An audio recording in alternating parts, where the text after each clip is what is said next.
நெட்ஃப்ளிக்ஸில் இப்போ ஸ்ட்ரீம் ஆகிற Nayanthara beyond the fairy tale documentary movie எப்படி இருக்குன்னு இப்போ பார்த்துடலாம். நயன்தாரா யாரு, அவங்க எப்படி சினிமாக்கு வந்தாங்க, அவங்களோட சினிமா வாழ்க்கை எப்படி இருந்தது, விக்கியோட அவங்களுக்கு வந்த அளவுக்கு கடைசியாக கல்யாணம், இது எல்லாத்தையும் அந்தந்த கேரக்டர்ஸோடைய சில ரியலான கிளிப்ஸை வச்சு வந்திருக்கிற ஒரு டாக்குமெண்ட்ரி மூவி தான் இது. ஃபர்ஸ்ட் அவங்க பண்ண மலையாள படத்தில் ஸ்டார்ட் பண்ணி தமிழுக்கு அவங்க வந்தது, சூப்பர் ஸ்டாரோட பேரா பண்ணது, பில்லால வந்து அந்த பிக்னி ஷாட்னு எல்லாத்த பற்றியும் இந்த படத்தில் நயன்தாரா பேசியிருக்காங்க. குறிப்பாக அவங்களோட பாஸ்ட் ரிலேஷன்ஷிப்ஸ் பற்றியும் நயன்தாரா இதில் பேசியிருக்காங்க. இதில் நானும் ரவுடி தான் செட்டில் வந்து சில கிளிப்ஸும் இருக்குது.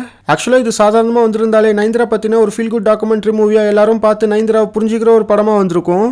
ஆனால் இந்த டாக்குமெண்ட்ரி மூவியோட ஒரு ப்ரொமோஷனல் பர்பஸ்க்காக எனக்கு பிடிச்ச ஒரு ஆக்டரை பற்றி நமக்கு பிடிச்ச ஒரு ஆக்டரை பற்றி அவங்க தப்பாக பேசிட்டு 2 நாளில் இது வந்திருக்கிறதுனால அவங்க அந்த லெட்டரில் பேசின விஷயங்கள் தான் மைண்டுக்குள்ளே எனக்கு ஓடிக்கிட்டே இருந்தது. பட் உங்களுக்கு எப்படி இருக்கும்னு தெரியல.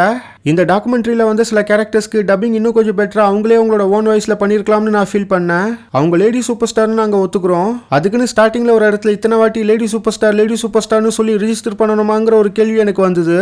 ஒரு செல்ஃப் ப்ரொமோஷனுக்காக எடுக்கப்பட்ட ஒரு டாக்குமெண்ட்ரி மூவிங்கிற ஒரு ஃபீலும் எனக்கு வந்தது. லாஸ்ட்டாக ஒரு 15 மினிட்ஸ்க்கு வர அந்த கல்யாண போர்ஷன் நல்லா இருந்துச்சு. இதோட ரன் டைம் 1 hour 20 minutes கிட்ட தான். ஓவராலாக ஒரு டைம் பாஸ் டாக்குமெண்ட்ரி மூவி தான் இது. ஒரு டாக்குமெண்ட்ரி மூவி எப்படி இருக்குமோ அப்படி தான் இதுவும். நயன்தாரா பற்றி நீங்கள் தெரிஞ்சுக்கணும்னா இதை 1 time ட்ரை பண்ணலாம்.